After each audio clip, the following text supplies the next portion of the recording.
Good morning. हम लोगों ने पिछले वीडियो में पढ़ा था भागलपुर शहर के बारे में। यानी भागलपुर हमारा परंपरागत शहरों में से एक है जहां पर परंपरागत स्थिति है। यानी कि देखा जाए तो अंग्रेजों से आने के बाद भी उस शहर में किसी प्रकार की बदलाव नहीं देखी गई। यानी वो अन्य शहरों से जितने भी हमारे औद्योगिक शहर यहाँ पर स्थापित हुए थे या जितने भी शहरों का निर्माण हुआ उनमें सभी में हमारा भागलपुर शहर जो था वो एक पारंपरिक तरीके से था। तो पारंपरिक तरीके से उसका निर्माण चल रहा था। यानी जितने भी अंतर हुए नए शहरों का जो विकास हुआ, जितनी भी उसमें गतिविधियां हुई, उन गतिविधियों से काफी भिन्न हमारा भागलपुर शहर था। 1862 में वहां रेलवे की शुरुआत हुई। 1862 में वहां रेलवे लाइन बिछाई गई और रेलवे लाइन के विकास के कारण वहां पर कई वर्ग वहां पर आए, रोजगार, व्यवसाय, शिक्षा के लिए वो आए और धीरे धीरे वहां पर रहने लगे। और उसी में उन्होंने एक अपना अलग पहचान बनाना शुरू किया उस शहर का। रोजगार के लिए बहुत सारे बाहर से लोग वहां पर आए और वहां पर धीरे धीरे वो विकास करने लगे और धीरे धीरे वो लोग वहीं पे रहने लगे। उसके बाद मेहनत करने के लिए या और भी बहुत सारे ऐसे रोजगार थे, स्वरोजगार थे, जिनके कारण लोग गांवों से, देहात से भी उस शहर की तरफ बढ़े। तो शहरों में एक मेहनत कश यानी मेहनती लोगों का एक आगमन हुआ और उन का एक अलग प्रभाव जमा भागलपुर शहर में।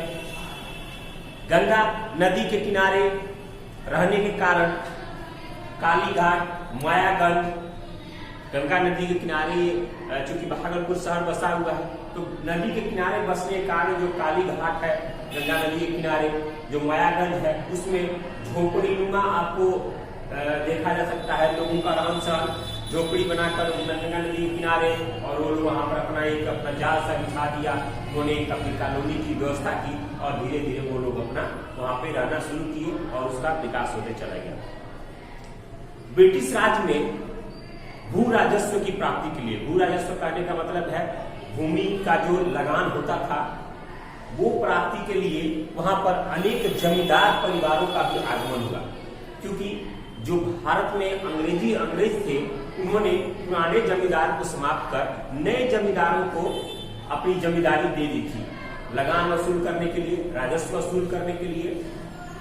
तो उस चीज को देखते हुए इस शहर में बाहर से भी बहुत सारे जमींदार यहाँ पर आए और इनकी जमींदारी जो क्षेत्र थे, जो ग्रामीण इलाके थे, उनमें लोग शहरों में विभिन्न तरह के क्रियाकलाप करते हुए नजर आ रहे थे।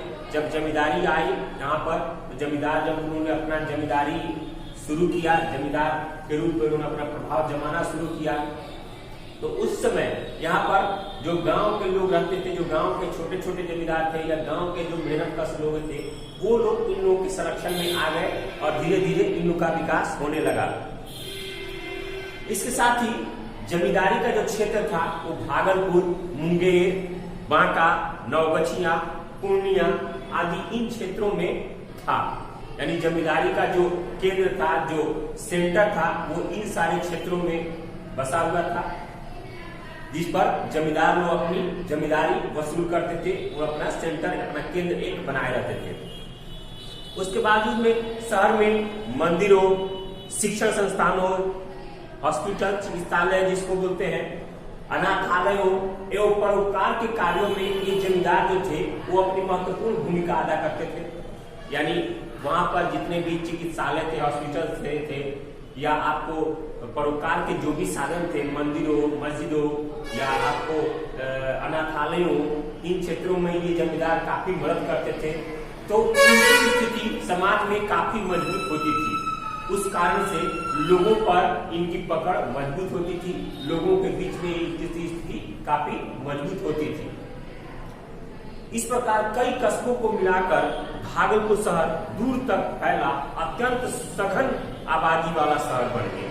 यानी जैसे जैसे बाहर से लोग आकर बसने लगे, ग्रामीणों गांव से भी लोग आकर शहरों में, भागलपुर शहरों में अपने स्थापित होने लगे, तो धीरे धीरे देखकर ये एक सघन आबादी वाला शहर आपको बन गया, एक सघन आबादी वाला शहर का निर्माण हो गया। और भागलपुर के अगल बगल कई कस्बों और कई उपशहरी इलाके बन गए, यानी कई छोटे छोटे कस्बे, कई छोटे छोटे उपनगर या इलाके, उस तरह के छोटे छोटे नगर का रूप वो ले लिया गया। उसी के कारण लोगों के आने बसने के कारण जिस तरह की जो जमींदारी जहां पर मिली, जिस तरह का क्षेत्र में वो लोग आए और उस क्षेत्र को धीरे धीरे वो लोग अपना लिए और उस क्षेत्र में अपना केंद्र बनाते चले गए और वही क्षेत्र आगे चलकर एक उपनगर का रूप ले लिया। इसके उपाय के कारण हमने देखा कि शहर में व्यवसायिक लोग आए, जमींदार आए और उन्हीं समुदाय के लोगों ने भागलपुर शहर को अपने व्यवसाय का ठिकाना बना लिया, यानी उन्हीं लोगों ने भागलपुर को अपने व्यवसाय का एक केंद्र मान लिया, एक सेंटर मान लिया और धीरे धीरे वो लोग वहां पर व्यापार करने लगे। और यही हुआ कि शहर नदी के किनारे बसने के कारण, भागलपुर शहर नदी के किनारे बसने के कारण जो व्यावसायिक प्रक्रिया थी उसमें बहुत ही तेजी आ गई, क्योंकि उस समय जल मार्ग से व्यापार किया जाता था तो उसमें काफी तेजी आ गई और वो शहर धीरे धीरे तेजी से विकास करने लगा। नतीजा यह हुआ कि भागलपुर एक महत्वपूर्ण व्यावसायिक शहर के रूप में विकसित हो गया, यानी जो व्यावसायिक संगठन थे, जो व्यवसायिकों के कारण वो भागलपुर शहर धीरे धीरे एक महत्वपूर्ण व्यावसायिक शहर के रूप में विकसित हो गया। और इसका आज भी हम लोग को देखने के लगता है कि भागलपुर एक व्यावसायिक शहर के रूप में विकसित है। भागलपुर शहर में स्टेशन चौक से खलीफाबाद तक का इलाका राजस्थान से मरवाड़ी लोग आए थे, उनके समुदाय का जो था उनका आवास क्षेत्र था। यानी स्टेशन से लेकर खलीफाबाद का जो क्षेत्र है उन क्षेत्रों में राजस्थान से आए जो मरवाड़ी थे उन लोगों का बसा हुआ इलाका उसको कहा जाता है। वो लोग अपने उस क्षेत्र में अपने क्षेत्र को अपना निवास स्थान बनाया और वहां पर वो लोग निवास करने लगे, इसलिए उनका एक अलग क्षेत्र हो गया। उसी तरह देखा जाए तो राजस्थानी परंपरा को दृष्टिगत रखते हुए, यानी राजस्थान से लोग आए थे तो वो लोग राजस्थानी अपनी परंपरा को वहां पर निभाते थे तो वहां पर दिखती थी।